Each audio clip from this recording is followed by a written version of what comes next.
Hi there and welcome to this new video. Today I want to chat to you about something that I would receive many questions about, and it is something that I also experienced that's more specific to piriformis syndrome or even sciatica. I had someone ask this question in one of my programs, and the member asked, I'm doing all of these exercises, I'm getting really amazing results, but she's really worried now because she doesn't know if this is going to be long lasting, and she's really scared that she's gonna do something wrong and then she's gonna go back to square one. So her question was, how do I know for sure that I fixed piriformis syndrome? How do I know that it's never gonna come back, that this is all going to be behind me, and now that I can just feel confident again in going back to my old habits, exercises, or just living life without the fear always in the back of my mind? So I did answer this question. I wanted to share my response with you, as well as include some of the things that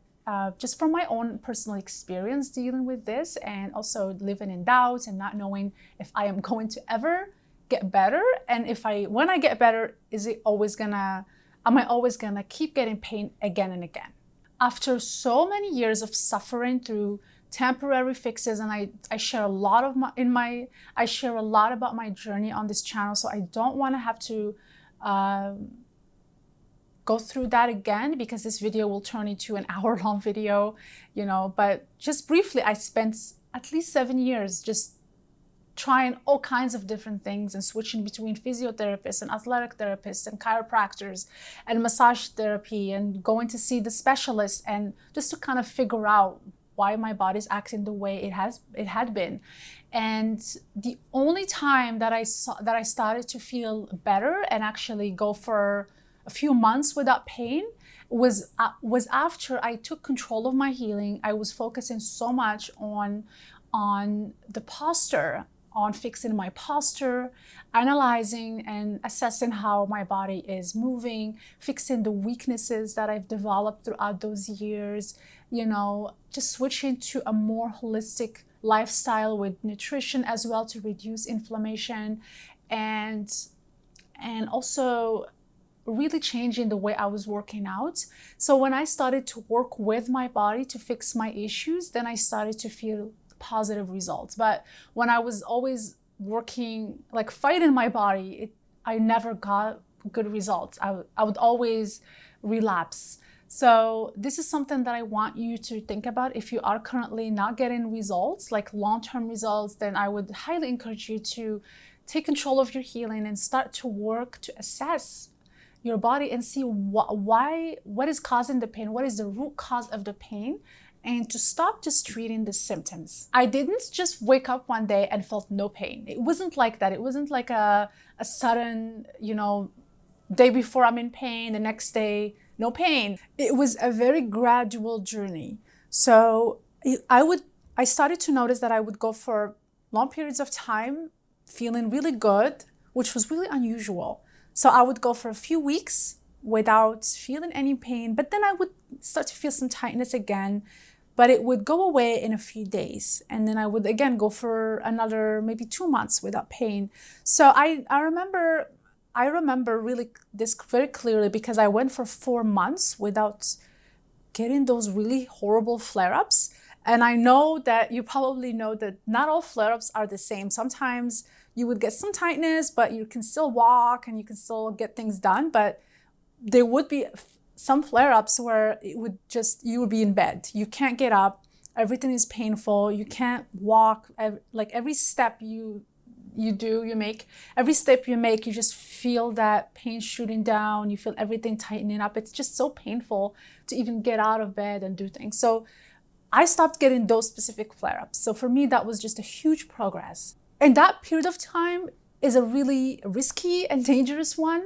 And I think this is where people start to question things like, oh, I'm getting better. Is this for good, or am I gonna get the pain again? So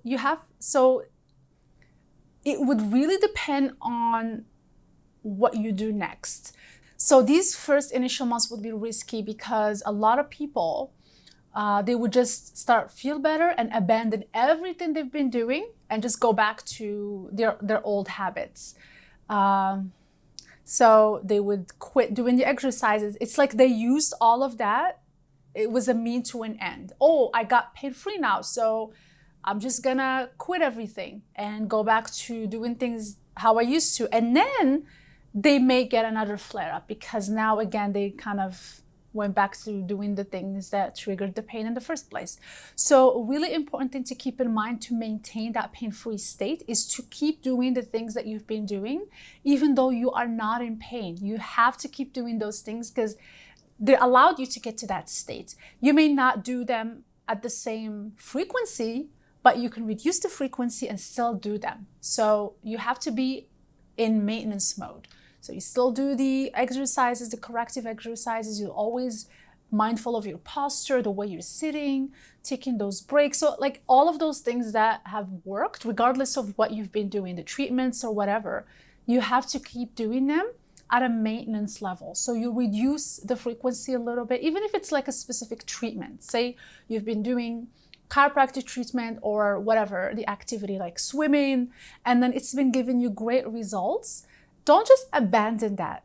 Keep doing those things. Just reduce the intensity, for example, from one treatment every week to maybe one every 2 weeks or even once a month. See where the frequency that works for you.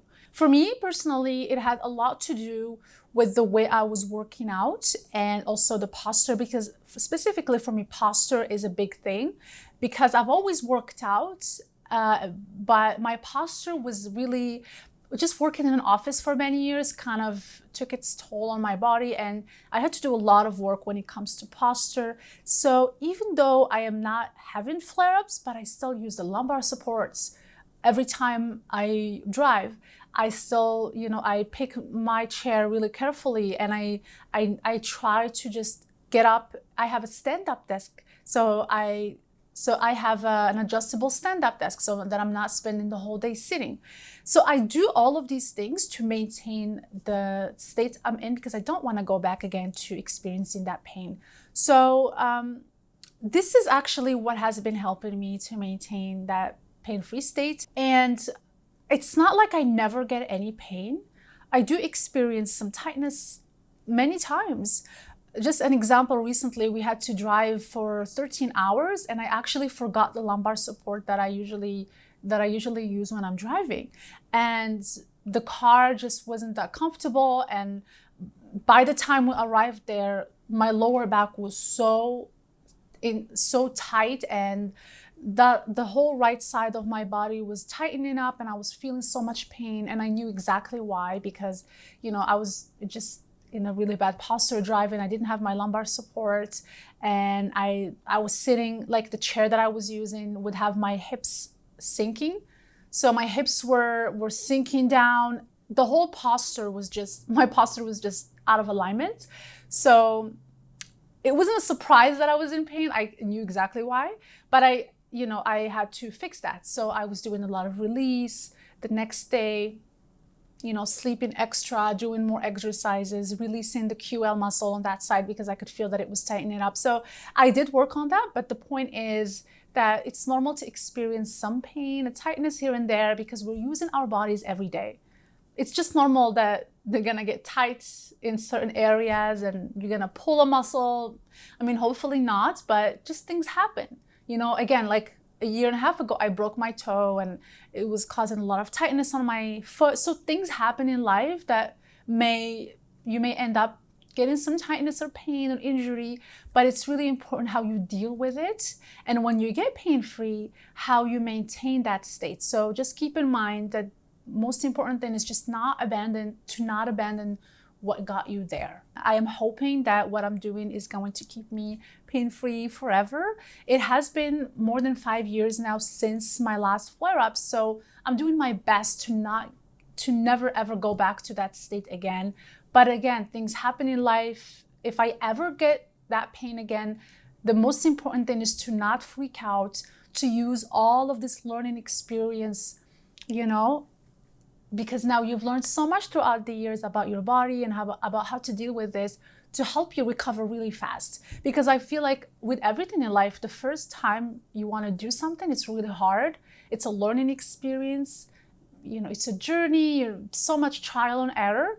But the second time you want to do it, it's always easier and it's always faster. So keep that in mind. And if you do want to figure out why you're getting pain, I do have a program that's specifically designed to help you find the weaknesses or the root cause of piriformis spasms and tightness. So I will have the link to that below.